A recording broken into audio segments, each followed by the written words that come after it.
Do you think any of this, like the whole motivation tactic that he used back in December of calling them a soft team and then trying to get them to ramp up their defensive intensity, it worked eventually, but this is April. The playoffs start in 2 weeks. Do you think that this is all of a sudden going to create some sort of fire under your guys that's not already there? You don't think they recognize the magnitude of this moment?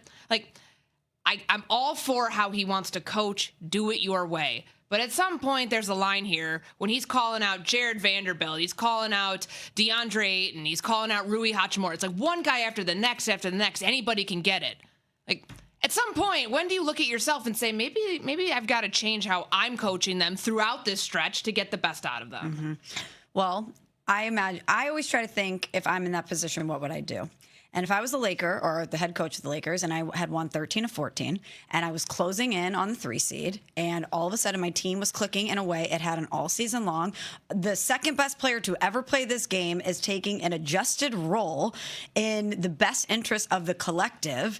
Luka is looking great and things are rolling. And then all of a sudden, one by one, all these players start dropping with injuries. It's like everything's going wrong. Their pets' heads are falling off. Shout out Dumb and Dumber. I would feel defeated. If I was in that locker room, I would feel defeated. I, as an outsider, had bought into this team in the way that they were playing. I thought, you know what? We're seeing a different version of them down the stretch here. They could surprise us in the playoffs. But now it's like, okay, yeah, it's a wrap.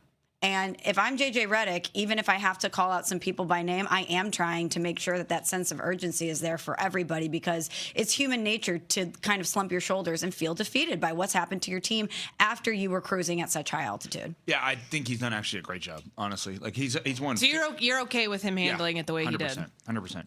And you think this is actually going to help them when they're in a situation that's this dire? Luka's going to Spain to go get treatment on his hamstring. And I think he brought Reeves with him, didn't he? Mm-hmm. And so, but this is a situation you think is good. How do you think it's going to play out? Yeah, so they don't have players that he believes in at this point. I thought Ramona Shelburne, who was a guest last night on ESPN Radio, who covers the NBA and ESPN LA as well, had a great point. She said, it's not like these guys are scrubs.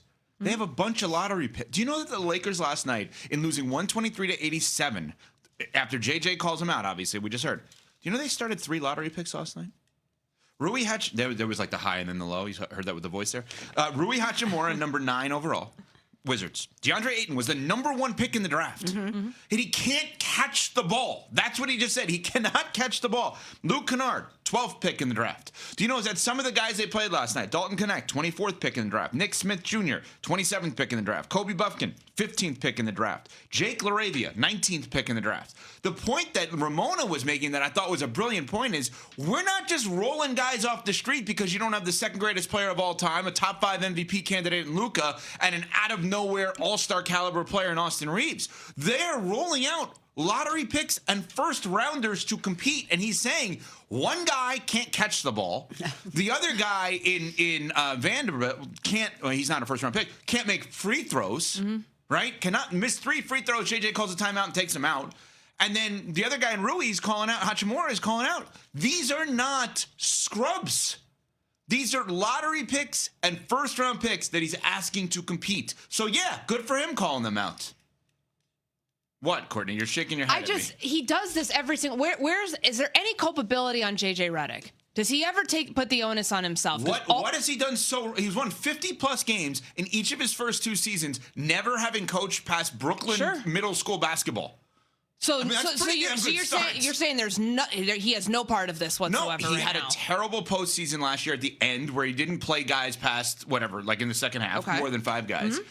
He's altered that. He definitely deserves a finger pointed at him at times, but him asking lottery picks and first rounders to try to I don't disagree with that. Is not terrible in my opinion. I just think the way that he goes about it he doesn't like this team.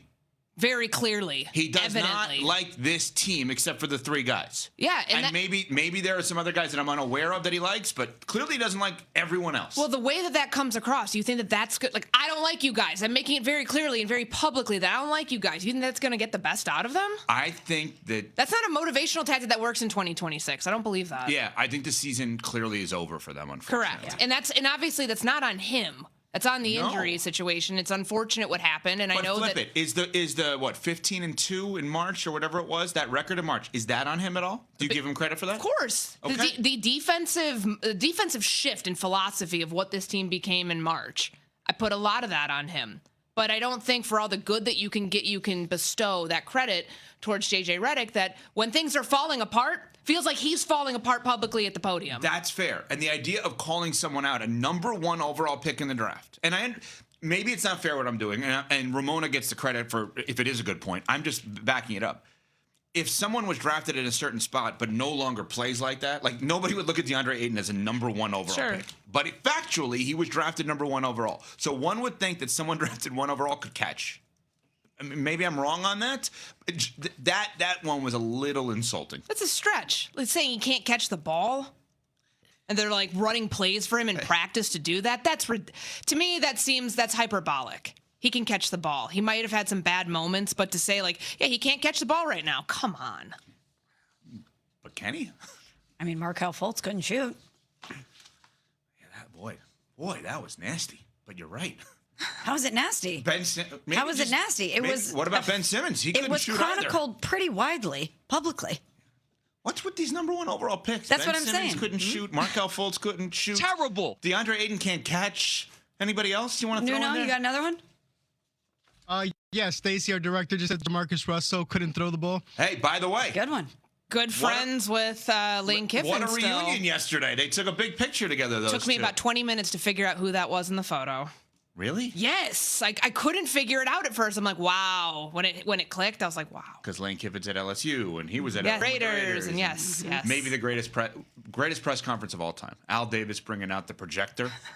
No, what is it? The projector, right? For the Lane Kiffin thing. What's it called? The thing where you, like, it's school where you have the piece of paper on the thing. Scantron.